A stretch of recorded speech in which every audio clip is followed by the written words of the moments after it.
好，我们今天继续讲肉桂啊。上一个视频我们谈到肉桂治疗呼吸道疾病的机理啊，还有什么人适合用啊，用多少合适啊？大家错过的话可以看回去啊，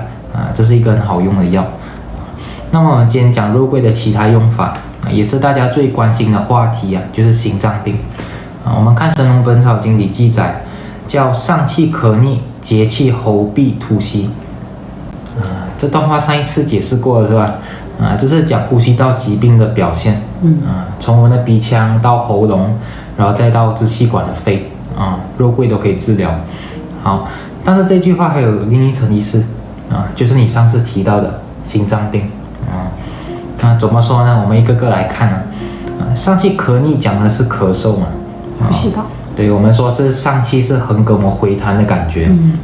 那么临床发现心脏不好的人，他因为泵血的能力下降所以他也是会出现咳嗽。血液循环系统对，那个心脏里面的血不能完全排出来，这有什么影响就是肺里面的血它排不出来肺淤血对，严重的话对因为我们的循环是从全身器官到右心嘛，然后再到肺里面，然后肺把二氧化碳拿掉，然后把氧气打进去然后再送回去左心然后左心就送到全身嘛，对吧那么我们的右心如果泵血不好的话，血液就会堵在心脏，那前面一堵后面也跟着堵所以肺里面的血管也会被堵着这在现代医学就是叫肺淤血嘛，对吧那么越来越多的血液停留在肺血管里面它的压力就会变大它就会把里面的液体挤压出来，挤到那肺里面去就是肺它是空心的器官嘛，它里面就开始有液体了所以它会刺激到我们神经，就会引起咳嗽了对，这种情况多见于老年人因为用了一辈子嘛，心脏也是要退休嘛，是吧所以有时候老年人随便的一声咳嗽不是肺有问题而是心脏不行那作为子女的就要多留意一下那我们再推理一下年轻人会出现类似的情况吗？就因为心功能不好引起咳嗽事实证明也会左心衰肺淤血对，那一般老人家会嘛，对吗但是年轻人也会两种情况常见，第一个是二尖瓣狭窄另一个是心肌感染，这两个都是年轻人的高发病而且都是互相关联的为什么因为我们刚刚说左心房负责把血送到全身嘛放出去对，那么二尖瓣就相当于它的出口那如果这个出口变窄的话，那么心脏是不是很难射血对，所以心脏一堵，肺也跟着堵所以就会引起咳嗽那么为什么说有关联呢？是因为二尖瓣狭窄最常见的原因就是心肌感染，像你刚刚说的感冒一小部分也是先天性也是有先天性，很多是后天对你知道最常见的感染源是什么吗？链球菌就是平常引起我们喉咙痛的那个细菌。对，一开始可能只是咽喉痛然后你就不在意对，以为只是喉咙痛，结果造成病毒性心肌炎是比较多的就是这个问题所以感染和二尖瓣狭窄是年轻人容易出现心肌功能不好的一个原因，而且年轻人很容易感冒了没事照样吃喝玩乐对，就是这个原因，熬夜年轻不怕死所以这也是会成为未来心脏病还有猝死高发的一个体质所以如果大家有心慌心跳时常干咳尤其晚上躺下来明显的话，那不管你是老的还是小的都要注意一下我们也会告诉你们怎么预防还有修复再来就是节气就是感觉有东西堵在胸口嘛，对吗？闷闷的对，除了呼吸道感染会出现以外心脏病患者也会出现，临床就特别多见更年期了那更年期对那也是有更年期主要是跟那个激素对但是心脏也会做功也会影响对，也是会这其实主要和心脏缺血缺氧有关，对，心肌缺血那什么情况下容易出现心脏的缺血就是过劳的时候我们把心脏比作人它就很像那个24小时便利店的员工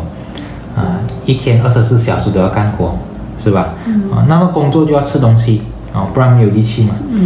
那我们人可以把食物转化为血糖啊、糖原啊、脂肪这些当我们不吃东西的时候就可以拿来利用，对吧？但是心脏不可以所以心脏它必须24小时都要吃东西所以如果工作累一点，它就要吃多没有那么累，它就少吃那不管怎么样都是要一直吃所以在我们过劳时如果这个供血还跟不上来，那可能某一个时刻这心脏就缺血了，对吧？没有东西吃然后我们就会感觉到胸闷好像这个东西堵着。症状就是这些了。对然后过是喉痹我们之前说是咽喉发炎是吧？这是呼吸道症状，肉桂可以用那还有一种喉痹是不发炎的它只是感觉喉咙有东西堵着，然后会痛这也是和这个心脏缺血有关这种还不是半夏厚朴的那种不是女性更年期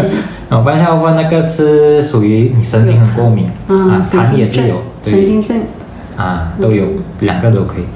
那其实这是和心脏缺血有关因为心脏和喉咙它是用同一个神经节的同一个神经对，简单来说就是一个处理器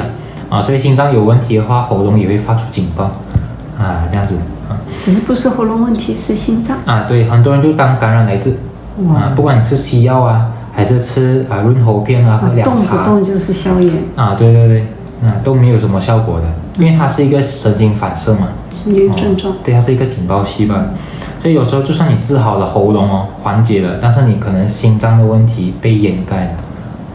是吧？所以这个也要注意一下还有最后就是吐吸，也就是用嘴巴呼吸除了很严重的那个心衰病人会出现以外就是我们刚刚说的胸闷它是一个因果关系就是因为胸闷，所以你才要深呼吸甚至是张口也有临床病人会叫也是有，因为他喊出来他就舒服。对好，那么这一句话上气咳逆、结气喉痹、吐吸，讲的就是心脏病患者他出现类似呼吸道感染的表现这时候都可以用到肉桂所以中医说肉桂主胸中之阳这个阳就是心肺、心脏心肺主要是对，所以不管你是心血管还是呼吸道的问题都可以用到肉桂，好用对现代医学有给出解释，证明了肉桂可以从多个角度来改善我们心脏缺血的问题第一个是直接作用它直接扩张这个心脏的供血血管就是冠状动脉扩冠状动脉啦。对，简单来说就是把更多的血液分配给心脏，来帮助心脏度过这个艰难的时刻自己的供血得要保证，不然它不干活对它是大脑身体的大脑第二个是间接的作用，就是放松全身的血管平滑肌放松了对，它让那个血管变软为什么？因为血管大小它会影响到心脏的工作量，就好像两根水管一个是细的，一个是粗的。那么如果要让水都顺利的通过这个水管的话，那个这个比较细的就需要更大的力量才可以通过嘛。越细的就压力会那个对，因为它比较难通过所以一开始给它的压力要够大那一样的道理如果要让心脏把血射出去比较细的血管的话那么心脏一开始给的压力也要大就要做工量就要大那是肉桂就可以通过扩张这个动脉来减轻心脏的工作量第三个就是整体作用，肉桂可以改善血流，减少血液粘稠这也是一个道理啦挤牙膏跟挤牛奶哪个比较难？肯定是挤牙膏比较费力气因为挤牙膏比较稠嘛，是吧所以血液越粘稠这心脏负担就越大所以总的来说一个肉桂它就可以抵上好几个西药，对吧？你看血稀的西药，而且超多副作用对，又没有副作用。你看血稀的、扩张血管的，然后增加心脏供血的都包括了。而且它中药不是单向的，不是单纯的我降你血压对，就很安全它是双向的对，所以中医就把肉桂的这个作用简称为温通心阳4个字。温通心阳这个温通就是说肉桂不只是心脏的加油站而且还是心脏的润滑油，对吧？还可以通好，我们在临床还发现肉桂还有很好调节心率的作用甚至比西药的效果还稳定我们自己在临床用发现对这几类人比较好。第一类是身材比较娇小的女性她们一般会感觉有心无力胸闷气短，然后心慌心跳可能晚上一躺下来睡觉就开始跳，比较难入睡这类人多见于中青年的上班族用肉桂煮水喝的话就可以很好改善这个情况第二类是绝经以后的女性绝经以后因为这个雌激素剧烈的波动所以有的女性会感到明显的不安这个不安主要是因为心跳加速心率对，他们会明显感觉到自己的心跳声有时候甚至感觉那个心要跳出来了所以他们会烦躁不安那么如果有男士看到自己的另一半是这样的那可以煮一点肉桂水给他喝效果也很好那第三类就是患有甲亢的女性由于这个甲状腺激素分泌很多所以导致他们的身体代谢很快，心脏它会被拉着越跑越快那么这种不属于心脏原发的心跳加速肉桂也可以被动的就是说对，被动它是一个症状，它可以症状解所以这三类群体都是以女性为主因为女生比较容易受到激素的影响而肉桂就有调节激素水平的作用我们在临床的经验是从来没有失手过的推荐大家可以试试看对，真的很好用那么我们在之前的视频里面有提到甘草预防心脏猝死的作用如果这里再加上肉桂的话就组成一个方子桂枝甘草对，桂枝甘草汤这是伤寒论的方子是吧而且也是中医最早记载治疗心律失常的这个经验以后有机会再说好，我们的视频就到这里如果喜欢我们的内容可以按赞订阅分享出去，我们会继续分享中医第一线最实用的临床经验给大家好，我们下次再见